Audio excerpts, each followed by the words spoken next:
धर्म परिवर्तन की दुकान चलाने वाले पास्टर बजिंदर की अब दिक्कतें और भी ज़्यादा बढ़ती हुई नजर आ रही हैं।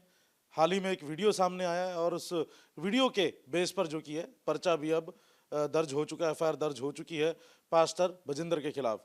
पीड़ित महिला इस वक्त हमारे साथ मौजूद है, बात जरूर करेंगे।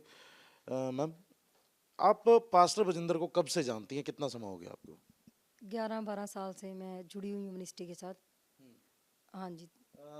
कब से, मतलब आप किस तरह से प्रभावित हुई? आपने क्या ऐसा देखा कि आप उनके पास गए? आप क्या शुरू से ही क्रिश्चियन थे या बाद में आप कन्वर्ट हुए? नहीं नहीं, मैं जैसे 12-13 साल पहले जब मैं गई थी वहाँ पे, तो जब मैं चर्च में गई वहाँ पे मैंने संगति अटेंड की, तो मुझे अच्छा लगा कि नहीं, यहाँ पे सब कुछ सही है, आनंद है, शांति है। और धीरे धीरे मैंने बाइबल पढ़नी शुरू करी, मैंने प्रभु को जानना वचनों के द्वारा। तो मुझे जब मैं बाइबल पढ़ती थी, प्रार्थना करती थी, तो मुझे अंदर से एक आनंद महसूस होता था कि सच में परमेश्वर है। क्योंकि जब हम इतने परेशान होते हैं और जब हम प्रभु को जानते हैं, वो परमेश्वर हमारे अंदर आनंद देता है, शांति देती है। तो धीरे धीरे जब मैंने उस चीज़ों को देखा, प्रभु को जानना, तो मैंने वहाँ पे सेवा शुरू कर दी। मैंने वहाँ पे क्या जाना। ये सिर्फ आस्था थी या फिर कुछ आपको प्रलोभन भी दिए गए थे कि क्रिश्चियन बनने के लिए कोई लालच दिया गया हो किसी तरीके का? नहीं नहीं, ये सिर्फ आस्था थी, विश्वास था। ठीक है। अब जो मामले सामने आ रहे हैं धीरे धीरे सेक्सुअल हरासमेंट के, और उसके बाद मारपीट के, आप खुद पीड़ित हैं, तो इन सब मामलों के बाद ये बताइए, जो टेस्टिमनीज सामने आती हैं सबसे पहले, तो उनकी क्या सच्चाई है? क्या सच में इतनी शक्तियां हैं पास्टर बजिंदर के पास जो कि वो किसी भी मुर्दे को खड़ा कर सकते हैं या फिर व्हीलचेयर पे बैठे किसी महिला को या शख्स को खड़ा कर सकते हैं? मैं सबसे पहले ये बताना चाहूँगी कि जब हम प्रार्थना करते हैं, हम बाइबल पढ़ते हैं, तो परमेश्वर के अंदर पावर है।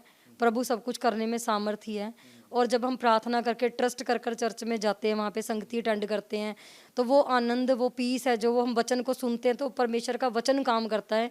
मनुष्य अगर कहे कि मैंने मुर्दा जिंदा कर दिया या मैंने लंगड़ा चला दिया, तो वो गलत चीज़ है, क्योंकि काम प्रभु करता है। जो कुछ वीडियो में दिख रहा है मारपीट की बात हो आपके साथ, वो सच्चाई है बिल्कुल? हाँ जी, वो बिल्कुल रियल वीडियो है, उसमें कुछ भी एडिट नहीं किया गया है। कहा जा रहा है कि वो एआई से बनाई गई है। नहीं नहीं, उसकी जांच, मैं तो चाहती हूँ जांच की जाए, क्योंकि उसी के द्वारा सब कुछ सच सामने आएगा। महिलाओं के द्वारा और भी एलिगेशंस लगाए जा रहे हैं, उनमें कितनी सच्चाई है? जो हरासमेंट की, जो जिस तरह से छेड़छाड़ के एलिगेशन लगाए जा रहे हैं। देखो, एक जिस चीज़ के मैंने कारण आवाज़ उठाई थी, वो ऐसा ही कुछ मामला था। बट वो उसके पहले जो चीज़ें सामने आई हैं उसके, क्योंकि उस टाइम मैं वहाँ पे उस लड़की को मैं नहीं जानती थी, वो कभी कभी आती थी, अंशु यहाँ पे, और वो नॉर्मल यहाँ पे मीटिंग अटेंड करने आती थी, तो मैं उस चीज़ के लिए नहीं बोल सकती क्योंकि जो मुझे नहीं पता है। बट हाँ, जब ये जो जिस लड़के को मारा पीटा जा रहा था, उसकी सिस्टर के साथ जब सब कुछ हो रहा था, तो पूरा चर्च देखता था ये चीज़ें। तो इन सब एलिगेशंस में कहीं ना कहीं सच्चाई है? हाँ जी, कहीं ना कहीं सच्चाई है। तो ऐसे शख्स की प्रार्थना इतनी पावरफुल कैसे हो सकती है कि वो किसी को ठीक कर सकती है? देखो, प्रेयर में मैं ये चीज़ कह रही हूँ कि जो विश्वास है उसमें पावर है।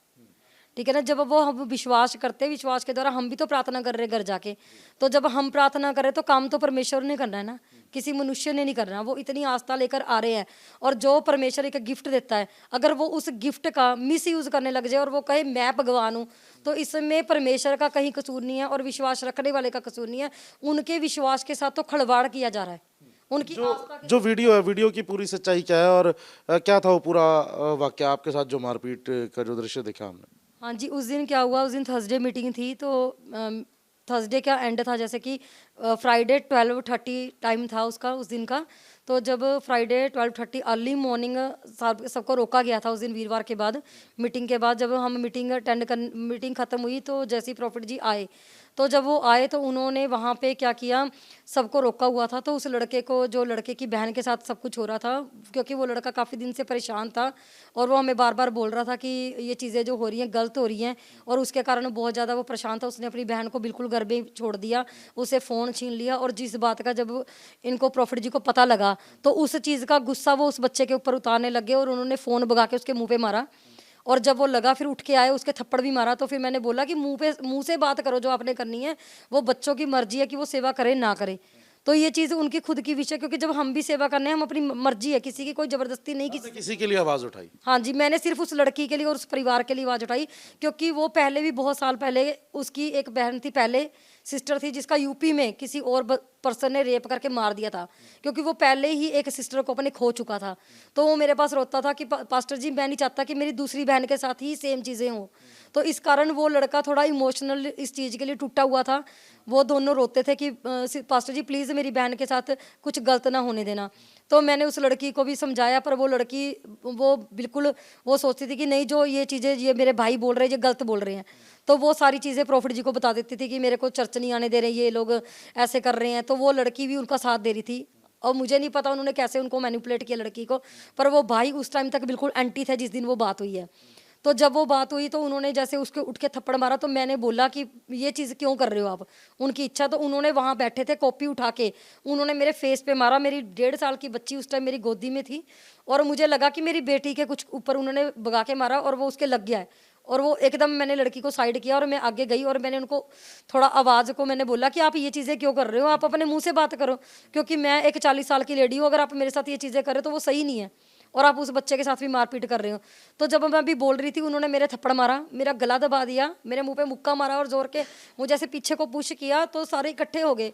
और वो बच्चे भी वहाँ पे इवन की रो रहे थे। उस टाइम में भी बहुत गलत हो रहा है, ये चीज़ें हो रही है, क्योंकि वो गुस्सा दिखाकर थप्पड़ मारकर वो हमारी बाज को बिल्कुल दबाना चाहते थे कि जो मैं कर रहा हूँ वो मैं सही हूँ, क्योंकि ये धर्म की आड़ में हो रहा है, ये वचन की आड़ में हो रहा है सारा कुछ।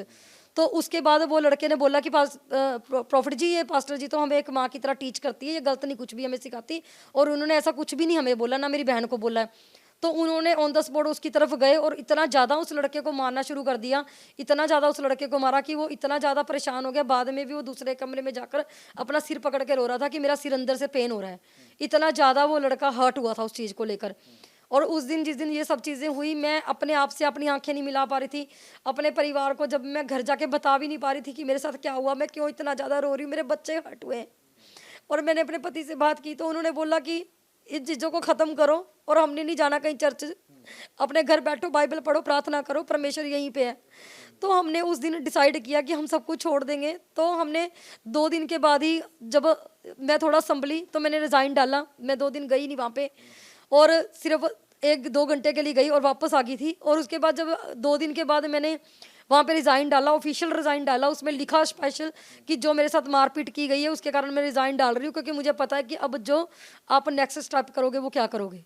आखिर में 2 सवाल ज़रूर पूछना चाहूँगा कि क्या ये आपकी आस्था के साथ, लोगों की आस्था के साथ खिलवाड़ हो रहा है, पहली चीज़। दूसरी चीज़, जिस शख्स के ऊपर सेक्सुअल हरासमेंट जैसे गंभीर चार्जेस लगे हो, किसी महिला पर हाथ उठाया जा रहा है, तो क्या उसको पास्टर कहलाने लायक है वो शख्स या नहीं? नहीं है। और आस्था के साथ सच में खिलवाड़ हो रहा है वचन की आड़ में, और ये मैं ओपनली बोलूँगी, क्योंकि अगर मैं आज नहीं बोलूँगी तो मैं कभी नहीं बोल पाऊँगी, क्योंकि ये चीज़ गलत है। वचन को अगर हम वचन को ही रख कर अगर लोग ये सोचते कि आज प्रभु के दास के ऊपर एलिगेशन लग रहे हैं, पर अगर मैं वचन के अनुसार परखूंगी तो अगर गलत है तो वो गलत है, क्योंकि अगर मैं गलत का साथ दूंगी तो कहीं ना कहीं मैं भी गलत ठहरूंगी प्रभु की नज़र में। तो इसलिए जो चीज़ें नहीं है ये परमेश्वर की ओर से नहीं है, सब कुछ गलत है ये। धन्यवाद। साफ तौर पर बात की जाए तो ये वो पीड़ित महिला हैं जो कि वीडियो में नज़र आ रही हैं, जिनके ऊपर हाथ जो कि है इस पास्टर बजिंदर द्वारा जो कि उठाया गया। और सबसे बड़ी बात यही है कि किस तरह से कई हज़ारों लाखों लोगों के आस्था के साथ जो कि वो खिलवाड़ किया जा रहा है, और साथ ही लोग जो कि हैं जो इस शख्स को पास्टर के या प्रॉफिट के नाम से जानते हैं, तो क्या ये शख्स पास्टर या प्रॉफिट कहलाने लायक है? ये तमाम सवाल जो कि आने वाले दिनों में ज़रूर इनका जवाब मिलता नजर आएगा, क्योंकि अब शिकंजा जो कि है वो पास्टर बजिंदर, जिसने की एक धर्म परिवर्तन की दुकान चलाई हुई है, उसके खिलाफ कहीं ना कहीं सरकार का शिकंजा जो कि वो अब कसता हुआ नजर आ रहा है। वीडियो जर्नलिस्ट सचिन अरोड़ा के साथ अनमोल सिंह गुलाटी, न्यूज़ नेशन, मोहाली।